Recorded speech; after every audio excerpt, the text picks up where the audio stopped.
Las siembras tardías de maíz, que se denominan aquellas implantaciones que se realizan a finales de noviembre o durante el mes de diciembre, pero digamos sobre un cultivo que tiene un barbecho previo o un cultivo de cobertura, es decir, no presenta un antecesor invernal, a diferencia de lo que se conoce como maíz de segunda, que sería aquel que se siembra luego de, por ejemplo, un trigo o una cebada. Han proliferado en la zona núcleo, especialmente por su gran estabilidad de rendimiento, conservando un potencial productivo similar a las siembras tempranas.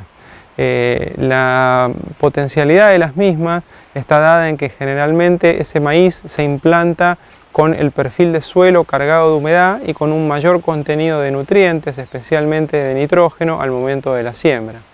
Esa mayor abundancia y mayor sincronía de recursos con la demanda del cultivo hace que en general se encuentre en una situación más cómoda desde el punto de vista de la provisión de los recursos que son claves para el rendimiento.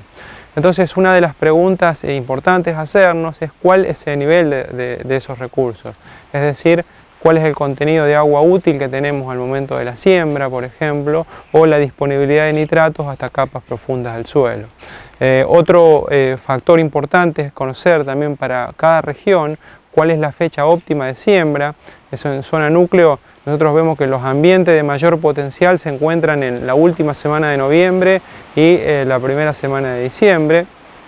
Y también cuál es el punto de inflexión de rendimiento a partir del cual las siembras tardías comienzan a superar a las tempranas. En general, en la zona núcleo, con potenciales por arriba de 10 toneladas por hectárea, en general las siembras tempranas expresan su mayor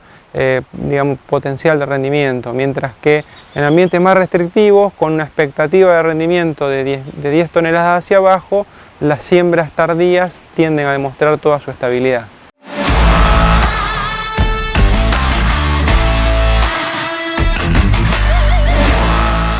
Los nutrientes que limitan la productividad en siembras tardías son similares a las tempranas,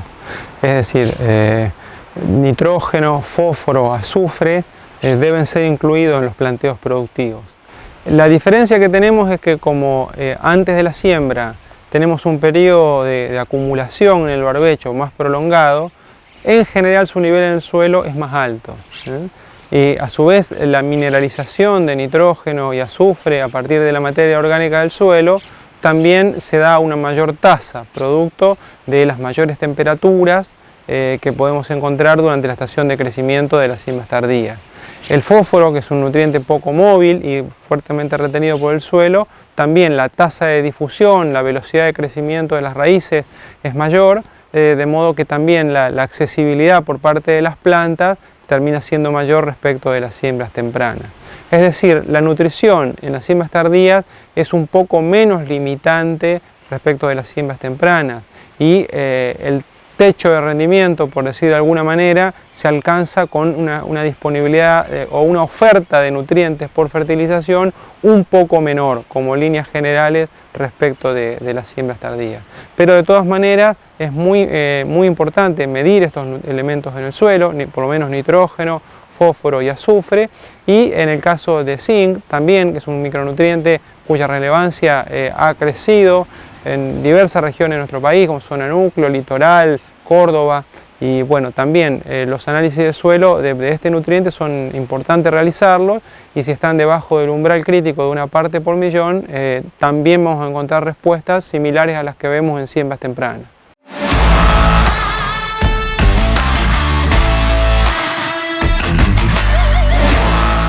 En todo el país, digamos, ha proliferado un sistema de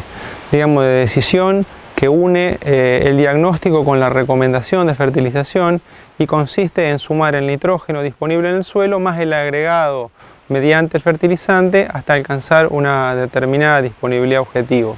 Ese objetivo, digamos, de nitrógeno va a ser dependiente del rendimiento alcanzable o el rendimiento buscado. Planteos conservadores, digamos, o ambientes con restricciones que tienen un objetivo de rendimiento de, por ejemplo, 10.000 kilos por hectárea, ese rendimiento puede ser alcanzado con una oferta total de nitrógeno, suelo más fertilizante, del orden de los 150 unidades. En la medida que el potencial de rendimiento es más alto, se debe correr esa curva hacia la derecha, hacia niveles más altos. Por ejemplo, para 12 toneladas se busca ajustar a 180 unidades de nitrógeno o para 14 a más de 200. Ese modelo podemos decir que es bastante similar tanto en tempranos como tardíos. La gran diferencia, como decíamos con anterioridad, es que cambian los componentes, porque en las siembras tardías solemos encontrar mayor cantidad de nitrógeno en el suelo. Mientras en una siembra temprana de septiembre, mediados de septiembre, lo habitual es tener 40, 50, 60 unidades de nitrógeno en suelo. En las siembras tardías muchas veces nos encontramos con valores de 80 o 100 unidades de nitrógeno. Entonces tenemos más en el suelo y dependemos menos del uso de fertilizantes, pero el objetivo de nitrógeno sería igual. Hay otros indicadores complementarios que suelen ser de mucha utilidad, por ejemplo la determinación del nitrógeno anaeróbico, que es una medida del potencial de mineralización que tienen los suelos, o también como una medida muy interesante el uso, ya cuando el cultivo ha emergido, ¿no?, de índices de clorofila que tienden a cuantificar por colorimetría, midiendo qué tan verde está este cultivo,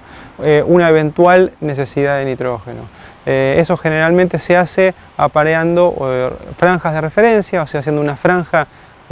con una disponibilidad suficiente de nitrógeno, no limitante, y comparando el resto del lote contra esa franja. Entonces, cuando la diferencia de colorimetría pasa a un determinado umbral, se empiezan a recomendar una refertilización y la dosis a aplicar va a estar dada por la magnitud de esas diferencias.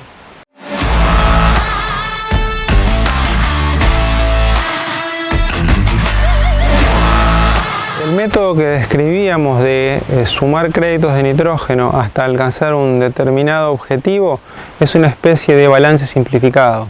que tiene en cuenta algunos componentes principales y transformando una relación empírica entre rendimiento o respuesta a la fertilización y la provisión de nitrógeno. Un método de balance completo donde se estimen o se cuantifiquen pérdidas por mineralización, o sea, aportes por mineralización y pérdidas por lixiviación o volatilización, en general es un método que no se usa demasiado en zona núcleo, ya que los coeficientes de mineralización o de pérdidas suelen ser muy variables en función de la condición ambiental. Es decir, por ejemplo, en años de altas temperaturas la mineralización aumenta, cuando tenemos unas campañas lluviosas las pérdidas por el lavado de nitrógeno pueden ser muy superiores. Entonces ese sistema de balance funciona mejor para zonas semiáridas, donde en alguna medida el clima es más estático, más repetible, y también para la estación invernal, por ejemplo, donde también, que generalmente un invierno es frío y seco durante todos los años.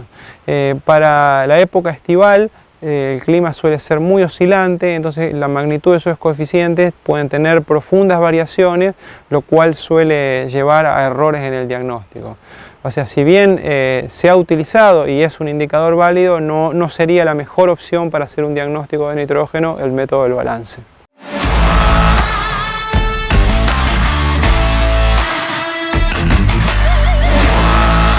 Los arrancadores en general son fertilizantes que contienen principalmente fósforo y al cual se le pueden agregar otros elementos como puede ser azufre, zinc, una pequeña parte de nitrógeno. Como el fósforo es una de nuestras principales limitantes estructurales en la fertilidad, en general se encuentran respuestas positivas. La necesidad, de un fuerte crecimiento inicial que permita al cultivo instalarse, competir mejor con las malezas, superar la sensibilidad, por ejemplo, a que algún insecto de suelo destruya la planta, es mucho mayor, cuando se hacen siembras tempranas, porque las bajas temperaturas hacen que el cultivo crezca lentamente y, como bien dice la palabra, un arrancador o algo que ayude a incrementar la tasa de crecimiento es sumamente útil. En las siembras tardías la temperatura es otra, la tasa de crecimiento es mucho mayor, entonces ese efecto, digamos, de inducción del crecimiento inicial no es tan necesario. Pero sí es necesario el fósforo, y si tenemos una deficiencia, el cultivo va a sufrir una penalidad de rendimiento en siembras tardías, al igual que lo haría, ¿no es cierto?, en una siembra temprana. Por otra parte,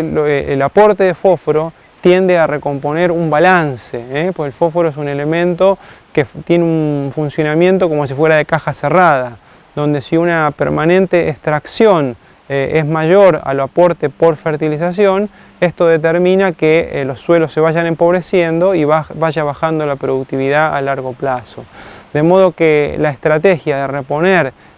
mediante arrancadores, especialmente el fósforo que se lleva al cultivo con los granos, es una estrategia necesaria tanto en siembras tempranas como tardías.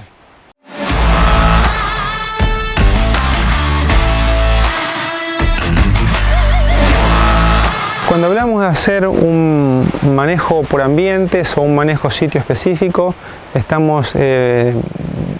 introduciendo el concepto de que vamos a estar variando el aporte de recursos en función de la potencialidad de rendimiento y la expectativa de respuesta que tenga cada uno de esos ambientes. Dentro de los factores que en mayor influencia tienen la variación en sus niveles están el nitrógeno y la densidad. Claramente ambientes de mayor potencialidad, más productivos, requieren un mayor stand de plantas, toleran un mayor stand de plantas, lo cual está asociado a mejor potencial de rendimiento y también una mayor cantidad de nitrógeno aportada. Mientras que aquellos que son más restrictivos exigen ser más conservador para que la cantidad de recursos por planta no sea tan baja como para que provocar un estrés, digamos, y bajar la productividad a nivel de toda la población. Eso sería un poco la base conceptual. Digamos, los híbridos, distintos cultivares, tienen una respuesta diferencial, tanto a la densidad como a la nutrición nitrogenada. Hay híbridos que son más respondedores y otros que son más conservativos. Entonces eso hay que tenerlo en cuenta también. Pero aquellos que son más respondedores a los dos factores, bueno, nosotros podemos incrementar la densidad para buscar potencial de rendimiento si estamos en un buen ambiente, y esa mayor densidad va a significar un incremento en la competencia de recursos entre los distintos individuos. Por lo tanto, nos va a exigir llevar a un mayor nivel de fertilización. Mientras que cuando se hacen planteos, digamos, en ambientes más estables o de menor potencial,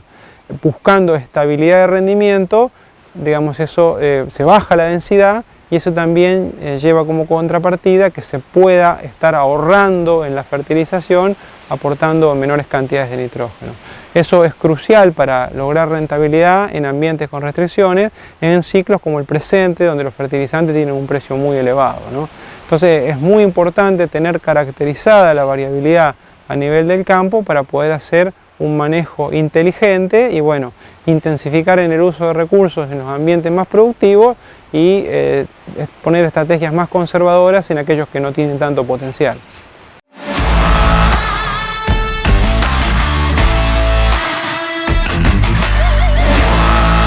Dividir la fertilización entre siembra y una etapa vegetativa temprana, como puede ser de 3 a 6 hojas,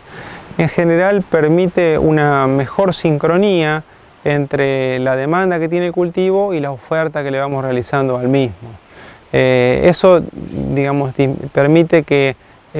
no aportemos grandes cantidades de nitrógeno en épocas de bajo consumo, que sería una situación propicia para que, por ejemplo, luego de una lluvia copiosa, tengamos pérdidas importantes de nitrógeno. De modo que siempre es una estrategia positiva. En las siembras tardías, la dificultad que nos encontramos es que el cultivo crece muy rápido. O sea, en pocos días, después de la emergencia, alcanza un tamaño de planta muy importante, una tasa de desarrollo de hojas, digamos, que se llama filocrono, digamos, muy acotado. Entonces lo que hace es que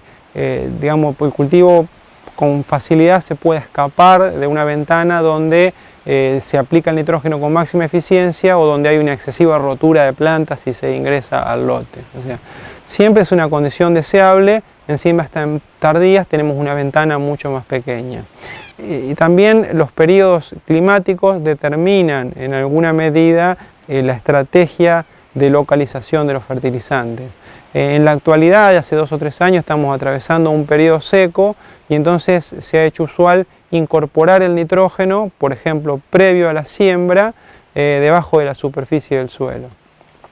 Eso lo que permite es que, digamos, minimizar cualquier tipo de pérdida por volatilización, digamos, y facilitar la incorporación y el uso y la absorción, digamos, del nitrógeno por parte del cultivo. En otros ciclos que han sido mucho más húmedos no se le da tanta importancia a la incorporación porque las frecuentes lluvias sirven como instrumento, digamos, para introducir el nitrógeno en el suelo,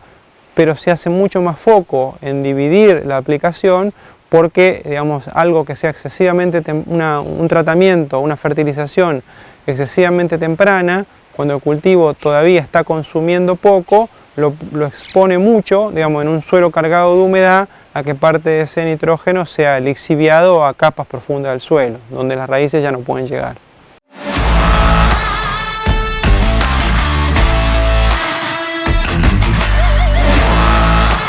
En la medida que los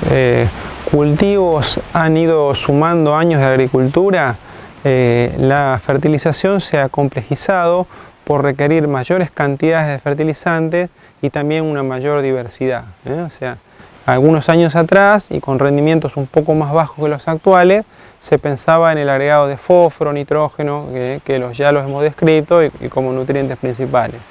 Luego el agotamiento de estos nutrientes en el suelo, la disminución en los contenidos de materia orgánica, ha ido provocando la aparición de carencias de nuevos elementos, ¿no? Ya mencionamos algo también del caso de azufre, un nutriente, digamos, similar al nitrógeno en cuanto a su dinámica en el suelo y en la planta, pero requerido en una cantidad 8 veces menor, por lo tanto las deficiencias aparecieron más tarde. Hablamos de zinc, también un catión que, más parecido a lo que sucedió con fósforo, ha ido cayendo en sus reservas por una cuestión de permanente agotamiento, y también en situaciones puntuales, quizá todavía no de manera generalizada en zona núcleo, pero en situaciones puntuales van apareciendo deficiencias de otros elementos, como por ejemplo potasio en la región litoral, magnesio, digamos, en lugares puntuales, ¿no es cierto?, que no están asociados a una característica de suelo particular, o una deficiencia de boro en suelos arenosos, zonas altas o con erosión o con mucha mineralización de la materia orgánica. De modo que cada elemento, ¿no es cierto?, tiene su, en alguna medida, método de diagnóstico específico. En el caso de aquellos que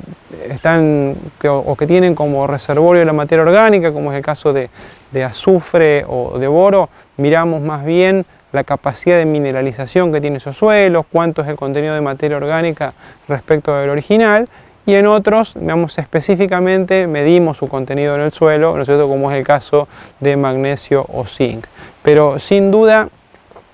que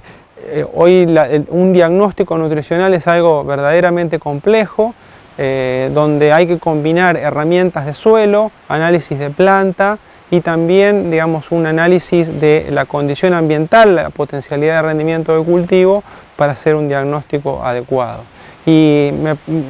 digamos, todas las metodologías de diagnóstico, si bien tienen algo de engorroso, de tomar las muestras de suelo y una pequeña inversión, digamos, el costo de esa inversión es muchísimo menor a lo que el productor invierte en fertilizantes, que es el principal, digamos, factor, el principal costo de producción que tiene un productor a la hora de la siembra de maíz. Por lo tanto, es muy importante dedicarle el tiempo, digamos, necesario para hacer esos diagnósticos y tomar decisiones inteligentes. Difícilmente, digamos, un cultivo sea rentable si se ha hecho un mal manejo nutricional.